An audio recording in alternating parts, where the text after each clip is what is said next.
Jews are here to take back the demo rake that they lent us while we had the new one, because obviously it didn't fit on the wagon, so they come with the tractor.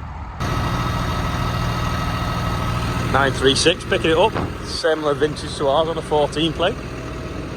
Really tidy as well, actually.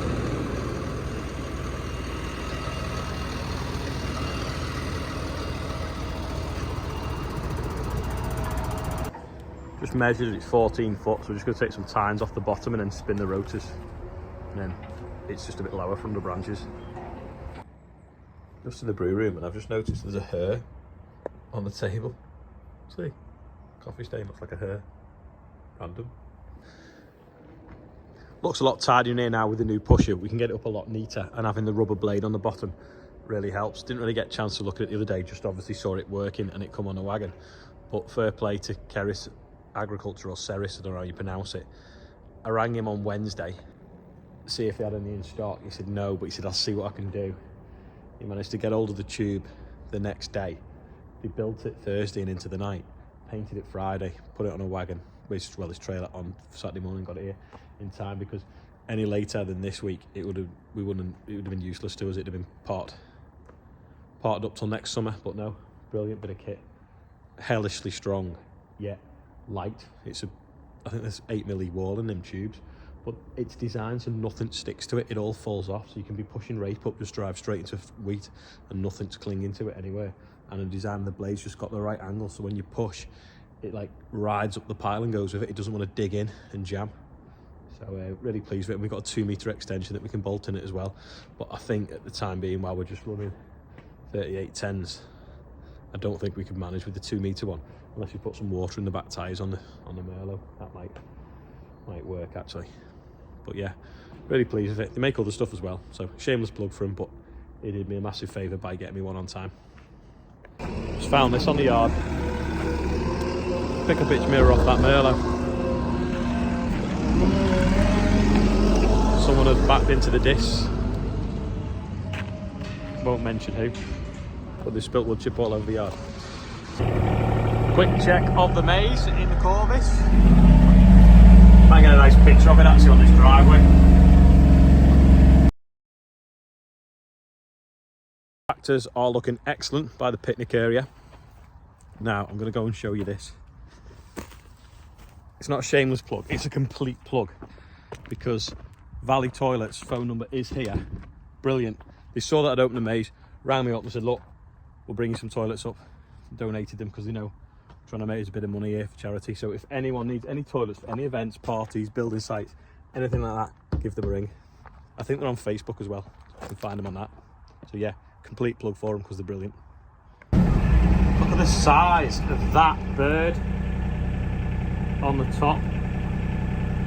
Can you see it? It's camouflage. Let's see if it'll take off when I get closer. It's flown off now. Big buzzard. Noticed last night when we took the header off, this has skipped the tooth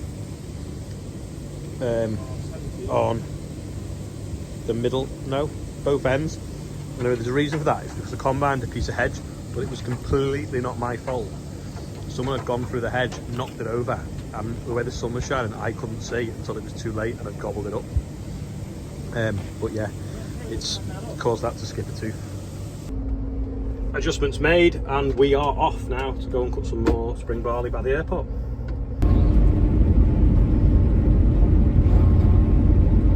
Don't know why when you first start it up it does this funny thing where they stop and start a little bit in the belts.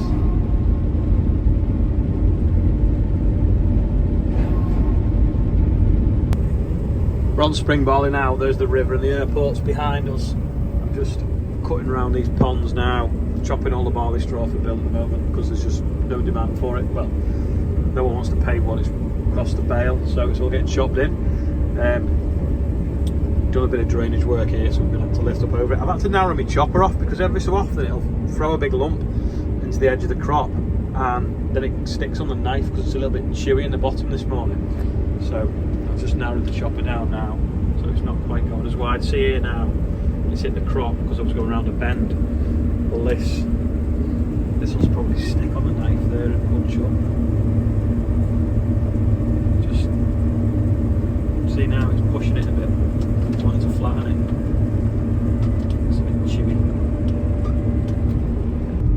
Another field ticked off, and the trailer ended up full as we'd finished, which was great because we're weighing each field, so it meant that there wasn't like a half load. So we'll take my header off, go down the road to the next.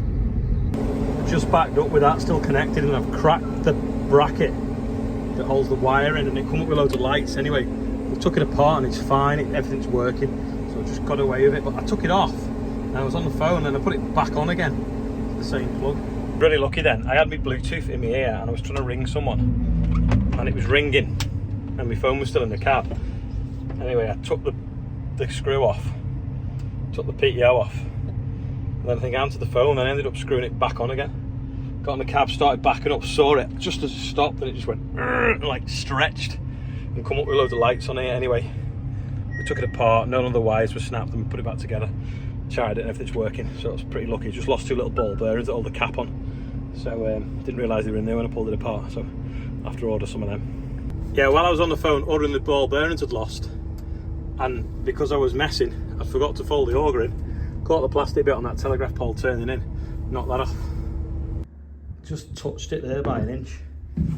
Yeah, undo the clamp it back on. There we go, got it back on now. Rear sight Gordon's not got his blue coat on as well.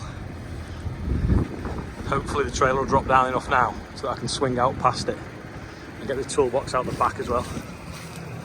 Gordon, just lower the pickup hitch. And then hopefully it should swing out over the top. There we go, we're clear of the box now, carry on. So instead of a 10-minute field swap, it was an hour. Filthy. I'm hot, I'm sweaty, but we fixed the auger and we fixed the header. But it wasn't actually broken, the header, but we had to check it because we did get some lights come on. And everyone thinks driving a combine is just sat there on GPS going up and down. The most important part of driving a combine is making sure you can fix it. And I know mostly that was driver error, but they still go wrong for other reasons. If it is a driver error that you still have to mess with, like this morning, messing around with that conveyor. Just right along the airport fence now. There's a couple of planes taxiing out, whether they're going to take off in a minute. Maybe, we'll see if we get a video. I can see a 747 or a 737 in the mirror, probably a 737. There it goes. Lift up now. GPS screen. Nose up, sail up, off it goes. Happy holidays. There's a tower as well. Gone. I don't believe this. That fence doesn't look very high. Just caught the spout again. It's dangling off again because, well, I'll show you when we get to the end of the field again. There's all these random bits of tin. Well, that's... should be well higher, that fence. The auger should have been well higher than that fence. It's just caught it there by like a 2-inch. Just wants chopping off at that line. It's just too long. This is the view I had in the mirrors and the window when I was turning, when I knocked that spout off. And in the spout and that camera, it looked like it was going to go over the fence. That's my defence. Defence, get it? And also, I was trying to watch that piece of tin that didn't drive over in case it damaged the tyre or a track. Save me hands. That was worse. One of them days. Come in threes, hopefully that's it now. No birthday bump today. It is on the window. We've got Tom Harper, Garen Breeze, and Tom Cowling, or Jaren, I don't know how you pronounce it, if I'm honest. I'm not very good at names like that. There was an anonymous as well, but I presume someone may have got it wrong and then put it back on. I don't know, because there was a large donation and a small donation, so I don't know whether that's where it went wrong. But yeah, happy birthday to you and anyone else whose birthday it is today. This is definitely the day for a flex header in this field. Quite a bit of flat bits. Just hoovering them up though. Let's see. Not really because of the dust. It's really dusty today. While I've been out here damaging the combine, Rob's been shoving rape up because there's been lots of rape wagons coming in. Andrew has been rowing straw over, and Sam has been shaking other straw out with the tedder. So here's a quick video of Sam with the tedder.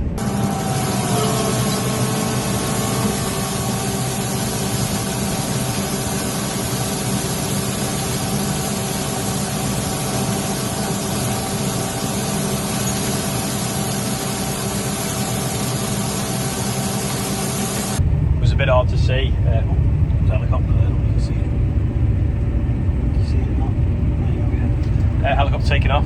Follows the same route as the runway up to that, so you can see better. That is probably it for today. I'm tired, obviously. That's why I keep back in the combine and things. Little small child's probably not helping, that it still doesn't sleep through the night. Looking at all the planes going off, thinking I need a holiday. But anyway, that's hung around for a good while. Got someone coming to see us on Wednesday. It's quite famous, and I don't think you'll guess who it is. But if you want to try and have a guess, leave it in the comments. And thanks for watching today. I will see you tomorrow.